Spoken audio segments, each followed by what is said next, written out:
Continuando con la segunda parte de esta sesión número 15, ahora abarcaremos los temas de etiquetado, acotaciones lineales y elementos. El etiquetado nos sirve para poder definir en sí las zonas en donde necesitamos marcar una indicación bastante reducida, como numeraciones, por ejemplo, numeraciones, ya sea para zonas de aparcamiento o para contabilizar la cantidad de elementos que hay si es que utilizamos, por ejemplo, células de iluminación.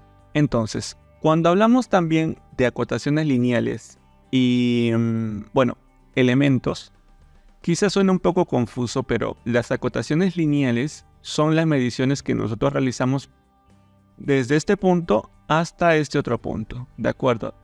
Vamos a utilizar una comparación utilizando SmartLine, es decir, si nosotros vamos a medir desde un punto hasta otro, se utiliza lo que sería el acotado lineal.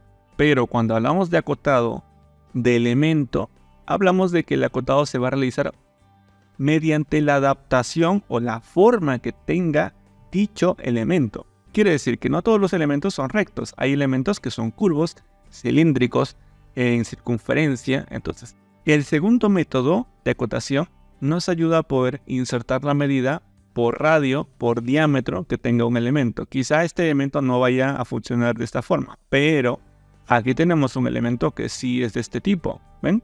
Es un arco. Entonces, aquí tenemos que buscar la forma de acotar este elemento para obtener su radio o su diámetro. Y para eso existe la acotación de elementos.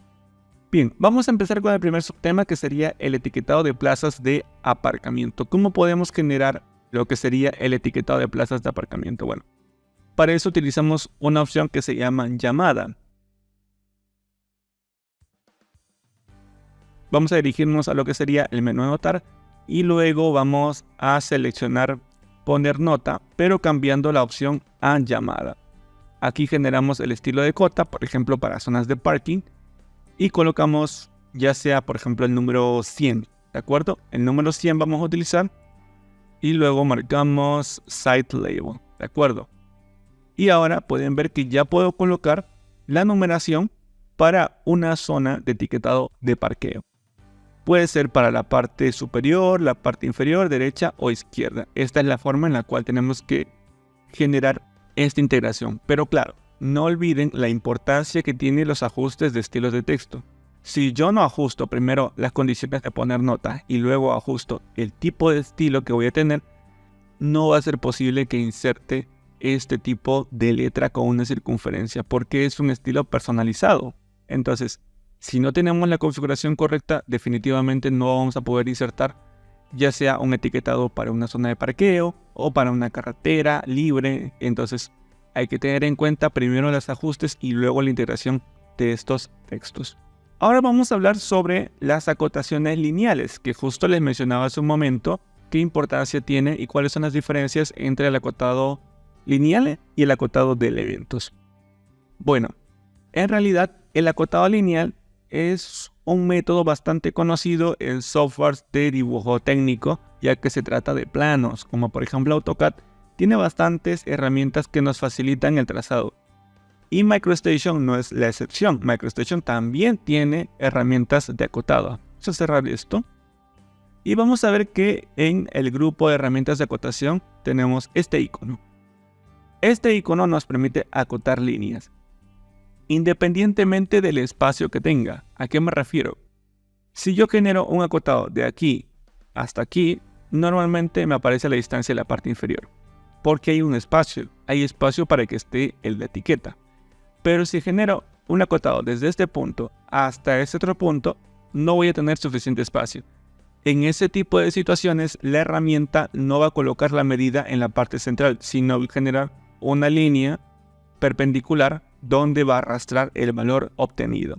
Bien, esa es la función de la herramienta acotar línea. De hecho, cuando la seleccionamos, también tenemos configuración de las acotaciones lineales. Tenemos que definir el tipo de estilo, la alineación, que normalmente no es por vista, sino es verdadera, la que utilizamos para que se pueda definir en la orientación y el espaciado que hay se adapte. Y luego, la posición automática. Pero eso no es todo. También tenemos la herramienta de acotaciones de elementos. Y sería este que ustedes ven en pantalla. Acotar elemento que está en el mismo grupo de herramientas pertenecientes al menú anotar. Como pueden ver, el acotado de elementos es bastante similar. Sin embargo, no trabaja de la misma manera. Por ejemplo, si yo me dirijo a la parte inferior, quizá no este elemento, pero vamos a utilizarlo como muestra. Vamos a acercarnos por aquí. ¿De qué manera se genera el acotado? Aquí yo no tengo que definir un punto de inicio y un punto final. No. El trabajo de medición por elemento es simplemente al seleccionar la entidad. Si yo selecciono la entidad directamente, voy a poder generar el acotado. Por ejemplo, si yo quiero generar el acotado de este elemento, simplemente lo voy a seleccionar ya sea hacia la parte derecha o a la parte de la izquierda. Simplemente con la selección. Bien, entonces, ahora vamos a pasar a la parte aplicativa para poner de forma más didáctica todos estos temas, para que puedan ver cómo es que se aplica, qué configuraciones tiene, cuál es el resultado y qué limitaciones tenemos de ciertas herramientas. Vamos a dirigirnos a la parte aplicativa para ver cómo vemos de forma didáctica todo lo que se mencionó en la primera parte como en la segunda parte de esta sesión número 15.